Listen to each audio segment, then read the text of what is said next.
Feelings या जिनको जानवरों के बारे में भी थोड़ी फीलिंग्स हैं, और अगर आप उन्हें हर्ट करते हैं तो ये उस इंसान के रिलीजन के प्रति जाना है। तो मेरा ये मानना है कि भगवान कुछ नहीं है, सिर्फ एक यूनिवर्सल ब्रदरहुड का माध्यम है ताकि एक भगवान को हम पूजें या इबादत करें और इसके थ्रू हम यूनाइट हो जाएं। तो मेरा सवाल ये है कि हम हमेशा भगवान को इस तरह तोलते हैं कि उसे इंसान की तरह फीलिंग्स हैं, वो हमें सज़ा देता है, हमें रिवॉर्ड करता है, पर हमारे अलावा इस यूनिवर्स में, मैं उस वर्ड पे स्ट्रेस करूँगा, यूनिवर्स में जानवर भी हैं जिनका काम इस भगवान के बिना चल रहा है, जिनमें कोई फीलिंग्स नहीं है, ना वो कुरान पढ़ते हैं ना बाइबल पढ़ते हैं। वो भी जीवित हैं, हम भी जीवित हैं। हमें एक गुमान हो गया है कि हम थोड़े स्मार्ट हैं, पर वो भी इस सृष्टि का हिस्सा हैं। तो इस यूनिवर्सल ब्रदरहुड में उनके प्रति हमारी भावनाएं के बारे में कुछ जिक्र, और मैं जानना चाहूँगा कि क्या पैंथीज़म इसका एक सॉल्यूशन नहीं है, क्योंकि इसमें हम किसी एक इंडिविजुअल को वर्शिप नहीं करते।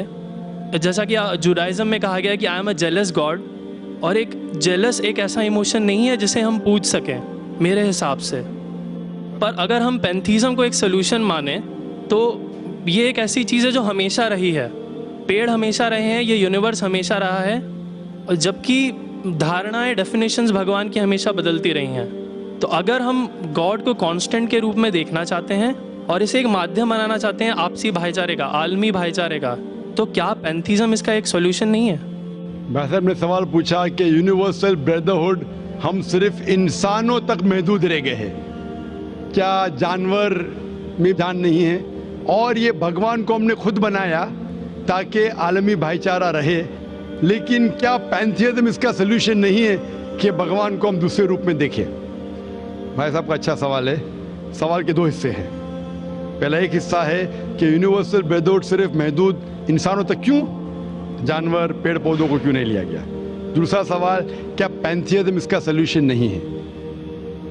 पहले सवाल का जवाब कि यूनिवर्सल ब्रदरहुड, आलमी भाईचारा के अंदर हम बाकी जीवित चीज़ों को क्यों नहीं लेते? अगर लेंगे तो जीना ही मुमकिन नहीं है। अगर हम लेंगे बाकी जीवित चीज़ों को, हम आलमी भाईचारे में लेंगे, तो आपको यहाँ खड़े रहना भी मुमकिन नहीं है 5 मिनट तक के। क्यों? मैं बोलूँगा, क्योंकि मैं डॉक्टर हूँ। भाईचारा का एक उसूल है कि दूसरे भाई का कत्ल मत करो। उसूल है कि नहीं?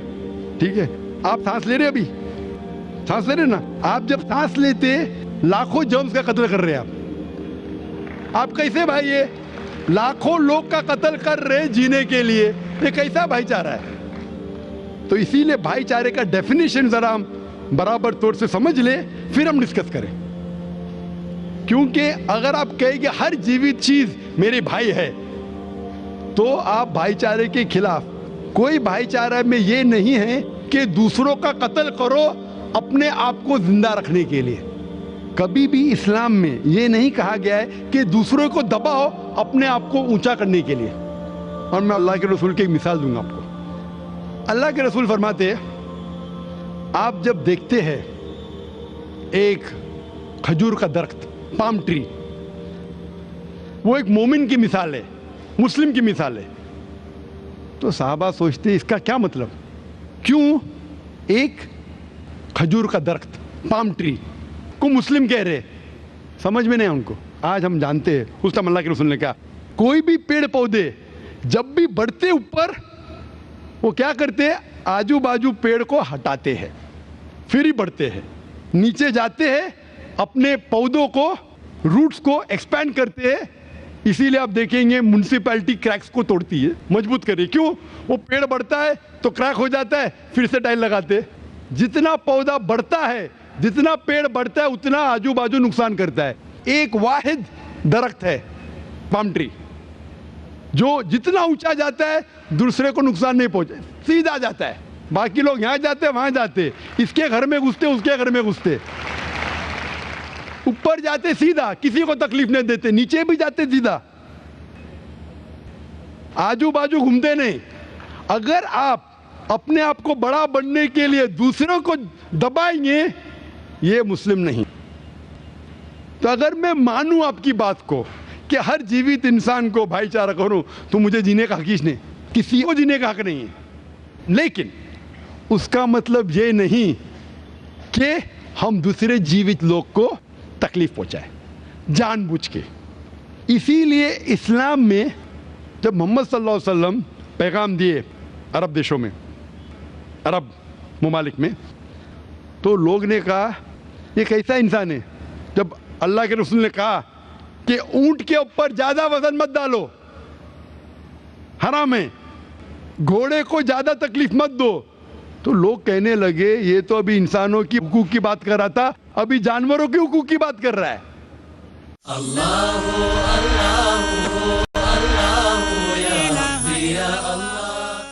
अल्लाह के रसूल फरमाते जब एक शख्स आग उगाता, बोलते आग को बुझाओ, क्यों? उधर चींटियां मर रहे हैं। उसका मतलब जानबूझ के कोई भी जीवित चीज को मारना हराम है। सिर्फ अनजाने में इजाजत है, या जिसकी इजाजत खुदा ने आपको दी है, जिसकी इजाजत दी है खुदा ने। मिसाल के तौर पे मनुस्मृति में चैप्टर नंबर 5 श्लोका नंबर 31 में लिखा है कि खुदा ने कुछ जानवरों को बनाए खाने के लिए और किसको खुराक बनने के लिए, some to be eaten some to eat. अगर वो खाने वाला जानवर दूसरे जानवर को खाता है जिसको खुराक के लिए बनाया है, तो कोई गुनाह नहीं है। मनुस्मृति चैप्टर नंबर 5 श्लोक नंबर 30 में अगर आप उस जानवर का कत्ल करते जो खाने के लिए बनाया गया है, तो आप गुनाह नहीं कर रहे। Manusmriti chapter number 5 shloka number 39 में सैक्रिफिशियल एनिमल, जो एनिमल कुर्बानी के लिए बनाए गए उसकी कुर्बानी देना गुनाह नहीं है। मैं क्यों हिंदू धर्म से कह रहा हूँ, मुस्लिम से भी कह सकता हूँ, बहुत से हवाले। उसका मतलब हमें किसी को तकलीफ नहीं देना चाहिए। लेकिन अगर अनजाने में चलते चलते चींटी मर गई तो आप बाहर चले नहीं सकेंगे, आप सांस लेंगे जर्म। तो अल्लाह ताला ने जर्म को पैदा किया है मरने के लिए आमतौर पे, तो आप गुनहगार नहीं। मालूम कुछ जैन लोग मास्क पहनते तो भी मरते, पानी को उबालते, उबालने से मार रहे, उबालने पानी पी के फायदा क्या? अंदर मारने के बदले बाहर मार रहे, क्या फायदा? ये मुमकिन ही नहीं है। लेकिन जानबूझ के कोई जानवर को, और एक मिसाल दूंगा, हमारे खतीब जुमा नमाज पढ़ाए थे कल, डॉक्टर उस्मान, उनने अपने खुतबे में मिसाल दी थी। क्या एक औरत थी जो बहुत बेहया थी, क्या कहेंगे, जो आम तौर पे लोगों की जीनत थी। मैं लफ्ज़ उर्दू ज़रा मेरी कमज़ोर है, मैं किसी को ठेस नहीं पहुंचाना चाहता। इंग्लिश में कहेंगे नॉट विथ गुड कैरेक्टर, बाजारी औरत। ज़रा मैं ऐसे लफ्ज़ नहीं इस्तेमाल करना चाहता किसी को चोट पहुंचे। तो बाजारी औरत थी जो बहुत गुनाह करती थी, लेकिन एक वक्त एक कुत्ते को पानी पिलाया तो अल्लाह के रसूल फरमाते सिर्फ वो एक अच्छे अमल के वजह से खुदा ने उसे जन्नत में डाला। बाजारी औरत गलत काम करती है, जिना करती है, एक अमल क्या की, एक कुत्ते को पानी दी, इंसान को नहीं कुत्ते को, और अल्लाह उसे जन्नत में डालता है। दूसरी तरफ एक अच्छी औरत, नेक औरत, लेकिन एक बिल्ली को बंद करती है, चेन करके रखती है, उसकी आज़ादी को कैद करती है, अल्लाह ताला उसको जहन्नम में डालता है, नरक में डालता है। इसे कहते जानवरों के हुकूक। मतलब जानवरों के भी हुकूक इस्लाम में हैं। अल्लाह के रसूल फरमाते कि चिड़िया की जान भी मत लो बिना वजह। चिड़िया, स्पैरो, आप पढ़ेंगे कुरान में और हदीस में कई इसके पर लेक्चर। तो इसलिए हम मानते हैं कि जीवित चीज़ का हमें एहतराम करना चाहिए, उसके रूल रेगुलेशन है। बोलेंगे सब जीवित चीज़ मेरे भाई है, नहीं भाई, सब भाई नहीं है। अभी कुछ लोग इतना करते, कुत्ते के पीछे हर महीने लाख रुपया खर्चा करते। अरे गरीब लोग मर रहे, लाख रुपये से 10 घर हर महीने लाख रुपया अपने पूडल के ऊपर डालते हैं। लाख रुपये से कम 10 घर तो चलेंगे ना महीने, 20 घर चलेंगे बम्बई में, हाँ के नहीं?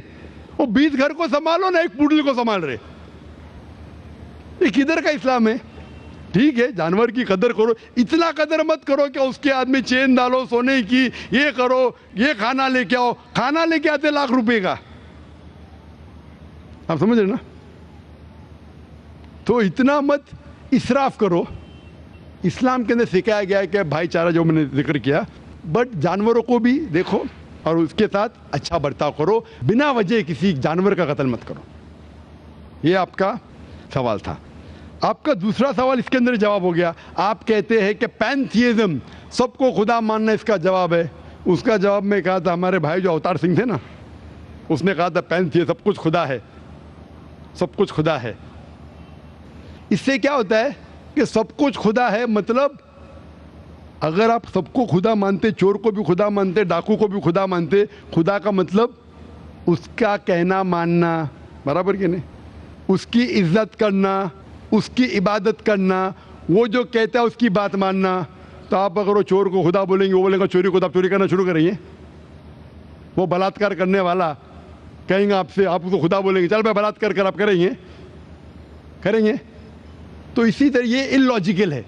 खुदा एक है और सिर्फ उसकी इबादत करना चाहिए। और ये जो फिलॉसफी है, ये फिलॉसफी जो आप बोल रहे किधर से आई, इसे कहते हैं एंथ्रोपोमॉर्फिज्म।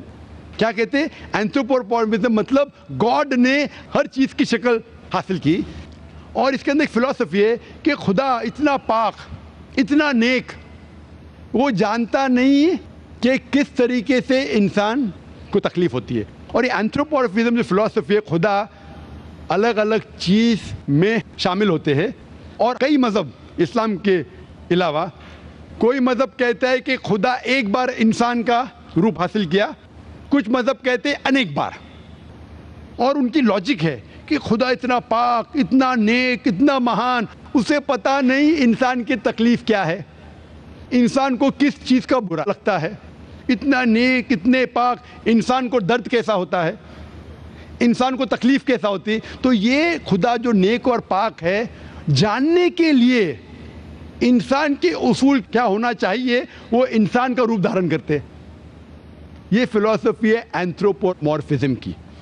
ऊपर से लगता है बहुत लॉजिकल है, खुदा इतना नेक, इतना पाक, इतना दयालु, वो जानता नहीं बेचारे इंसानों की क्या तकलीफ है, क्या मजबूरी है, क्या मुश्किलात है। तो इंसान का रूप धारण किया लिखने के लिए, क्या इंसान के लिए अच्छा है बुरा है। ऊपर से देखें तो बहुत अच्छा लगता है, लेकिन तहकीक करेंगे मंतिक से तो एकदम ही गलत। मिसाल के तौर पे, अगर मैंने एक डीवीडी प्लेयर बनाया, डीवीडी प्लेयर, क्या मुझे ज़रूरी है कि मैं डीवीडी प्लेयर बनूं ये जानने के लिए डीवीडी प्लेयर के लिए क्या अच्छा है क्या बुरा है? ज़रूरी है? नहीं। मैं एक इंस्ट्रक्शन मैन्युअल लिखूंगा कि डीवीडी प्लेयर को प्ले करने के लिए डीवीडी डालो, प्ले का बटन दबाओ, स्किप करने का स्किप का बटन दबाओ, स्टॉप करने का स्टॉप का बटन दबाओ, पानी में मत डालो खराब हो जाएगा, ऊपर से मत फेंको खराब हो जाएगा। मुझे डीवीडी प्लेयर बनने की ज़रूरत नहीं। इसी तरीके से खुदा हमारा खालिक है, हमारा बनाने वाला है, हमारा पैदा करने वाला है, उसको इंसान बनने की ज़रूरत ही नहीं। वो क्या करता है? इंस्ट्रक्शन मैन्युअल लिखता है, इंसान के लिए क्या अच्छा है क्या बुरा है, क्या खाना चाहिए क्या नहीं खाना चाहिए, कैसा इबादत करना चाहिए। और इस खुदा का आखिरी इंस्ट्रक्शन मैन्युअल है कुरान। इस ईश्वर, इस भगवान, इस अल्लाह, इस खुदा का आखिरी इंस्ट्रक्शन मैन्युअल है कुरान। इस कुरान मजीद में लिखा है आपके लिए क्या अच्छा है क्या बुरा है, किस तरीके से जानवर से अच्छा बर्ताव करना चाहिए, किस तरीके से भाईचारा बढ़ना चाहिए, किस तरीके से गरीबों की मदद करना चाहिए, सब लिखा है इसमें। खुदा को खुद इंसान बनने की ज़रूरत नहीं, क्योंकि वो हमारा खालिक है, हमारा मालिक है। तो इसीलिए ये पैंथियज्म फिलॉसफी इज टोटली रॉन्ग। और वेद में किधर नहीं लिखा है, आप जाएंगे दूसरी किताबों में लिखा है, आप अगर देखेंगे मेरी कैसेट हिंदुइज्म एंड इस्लाम पे, लेकिन वो किताबें वेद से ऊंची नहीं है। वेद में सिर्फ लिखा है तौहीद के बारे में, एक खुदा के बारे में, एक कम सत्य विप्रा बहुधा वेदांते, खुदा एक है, उसको नाम अलहदा दे सकते हैं आप, लेकिन खुदा एक है, उसकी सिफत आप बयान कर सकते हैं। और वो एक खुदा है न तस्य प्रतिमास्ति, उसका कोई अक्स नहीं है, ना कोई पिक्चर है, ना कोई पेंटिंग है, ना कोई मूर्ति है, ना कोई स्टैच्यू है। Hope that answers the question.